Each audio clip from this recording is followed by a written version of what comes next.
What's up, everybody? Happy New Year. So as you probably heard, the a6400 is out, so let's talk a little bit about that.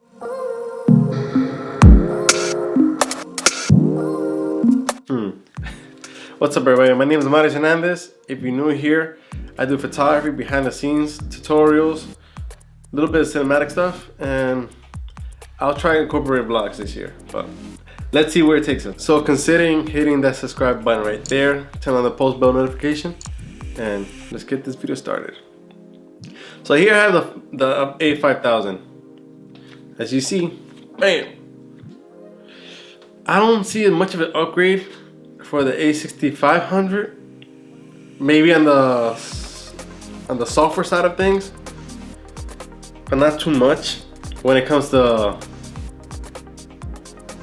being a camera for, you know, for heavier work, you can say. I use my a6500 for cinematic stuff, for weddings, for interviews, for promotional videos, and yeah, it's my workhorse for what I need it for. It's my workhorse for what I need it to be. One, I'm looking at the specs and seeing everything of the a6400. The reason I will suggest this camera is if you're on travel, you want to travel really light. It's like the a6500, which I'm using right now for video. It's like my workhorse, like I said. You have this option. In this case, you don't have a hot shoe. So what I usually do for the better audio side of things, I use a magic arm, you know, screw it under the bottom, and the Zoom H1. I screw it in there, put it like a little something like this, with a flip of a camera, and I hold everything via just a handle. Well, I hold everything like this. You know what? Let me just set up real quick. I do suggest, if you don't want to set it like this, have the lav mic, put it in your pocket, get some good audio. So let's just test it out real quick. Test 1 2 1 2. So as you see, the quality's not that bad. You can walk around, you can adjust the exposure if you want to, or if you want to do something like I would do, is I will use my 16 Sigma on there with the very ND filter. Put on manual so it doesn't pick up the autofocus, and it just adjusts exposure that way. It's very nice and handy when you need to work. So yeah, it's not that bad. It's not that bad. I get why people are complaining about it and nobody in the in-body stabilization. For example, this lens does have a on-body stabilizer on it, the optical steady shot. And I'm pretty sure it's the same lens. If they haven't updated it, it's the same lens that this one has with the a6400. I know people are bashing on it a lot just because of that, and I understand the frustration of the hot shoe right there blocking the monitor. I get that. I could see this camera being more for travel purposes, meaning you don't want to do too much, but you still want to do a little bit of something. I could see that happening.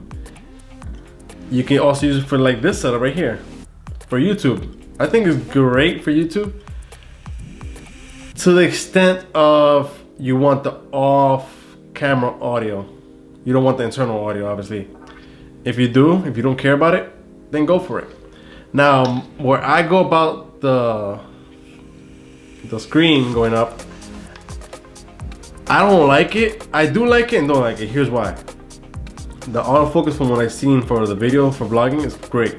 So all you need to do is, when you start, make sure you're in focus, hit that record button, bring it back down, and trust your camera. Look at the lens. You know, I want to be speaking with you. I don't want to be looking up, speaking to myself. Like, yeah, I see myself when I'm in focus. And since the camera does have face detection, all you have to do is just block your face, put the product in there, and that's pretty much it. Or just turn it off whenever it sees something right in front, or like, you know, there, it'll pick it up. So if you're starting into photography, I would suggest this camera, just because the firmware is better and updated compared to the a6500, a6300, and the 6000, and even the 5100. So definitely look into that side of things. Buy a lens like the Sigma 30, which would be equivalent to like a 52, or buy the 16 or the 58.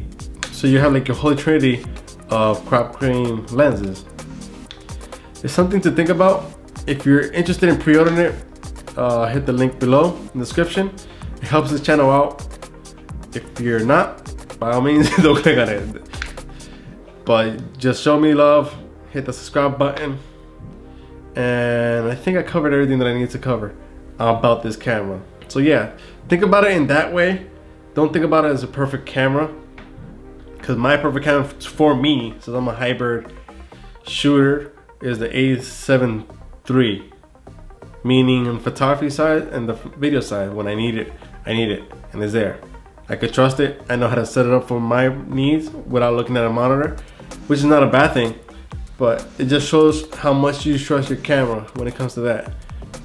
Maybe people just need to trust their camera more, and if they don't, upgrade. What can I say? Or rent. Definitely, if you're in a country where you can rent the gear first.